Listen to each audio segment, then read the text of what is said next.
Before this video starts, please like, share and comment. It helps the channel a lot. Thank you and enjoy the video. Okay guys, after waiting for 2 weeks, we finally got a new character trailer for Bleach Rebirth of Souls. And to be honest, I was a little bit surprised, not because he appeared in the game, because I was expecting a wiser character, because the last character was Shinji. And like always, let's watch the trailer and break down his skills, Kinon moves, etc. And starting with his spiritual pressure understanding. It's a long text if you ask me. Okay, let's read it. Rokurechu, planting the Rokurechu to the opponent with a certain attack, analyzing progress stage. As the stage level increases, the number of Rokurechu required to increase the spiritual pressure analysis level gauge with the signature move and the spiritual move 2 will decrease. Spiritual pressure understanding level. At stat improving stages based on the gauge accumulation and can be earned benefits. Decrease the damage you get hit, increase probability to give larger damage by Kinon move, revive when his Konpaku runs out.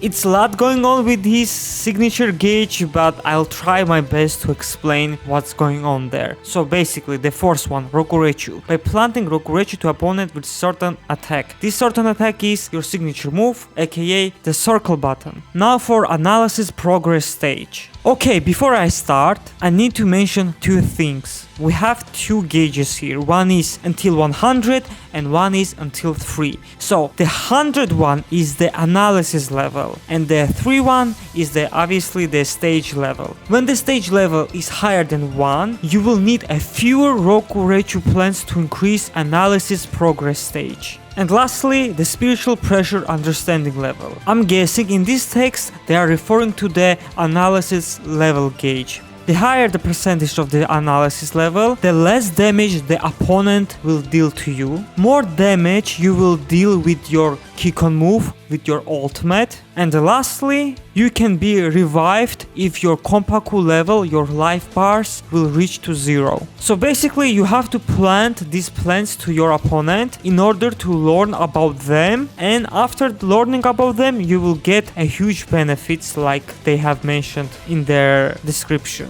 Hopefully I'm right, honestly. I mean, it took me a while to understand what they're saying in their description.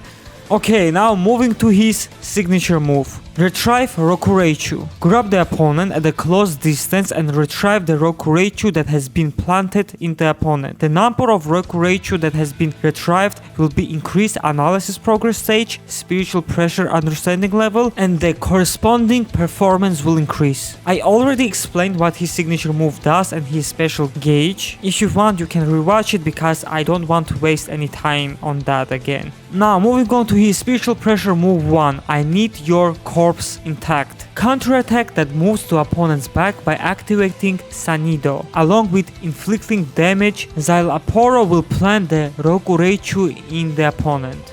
Sanido is flash step for Arankars and Hollows. Basically the same thing, the only difference is the name. So when you activate your spiritual pressure move 1, you can see he's taunting him with his arm, and if the opponent hits, he will go behind the opponent and will strike with his fist and the sword. With the sword, he will also implant the Rokurechu plant. Now moving to his awakening. Szayelaporro's performance is enhanced by releasing La Luriosa with resurrection. The number of Konpaku destructed by Kinon move will vary depending on the probability and the higher spiritual pressure analysis level is. The more possibility to get higher damage. Also, Szayelaporro can revive with 3 Konpaku when his Konpaku runs out. I'm not gonna lie, his awakening is super busted and I love it. First of all, it grants you a buff, like you deal more damage to the opponent. Second, if the analysis level is also high, you will deal more damage to the opponent's Konpaku, to the life bars. And lastly is, you will be revived if the opponent managed to kill you with 3 Konpaku bars, which is really nuts.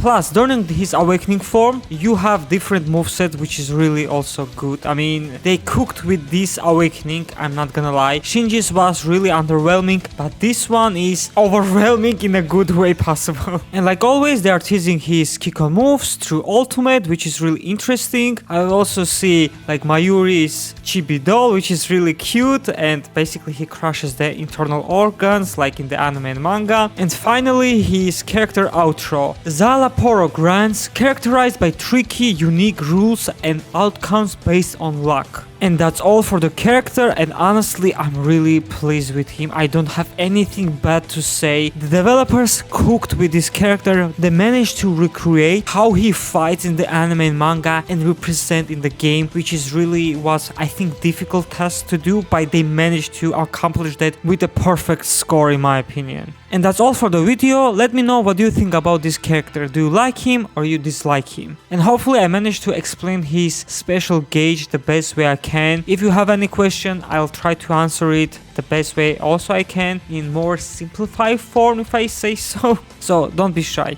And like always, if you enjoyed watching this video, please make sure to like, subscribe, share it with your friends, and I'll see you guys next time. Bye.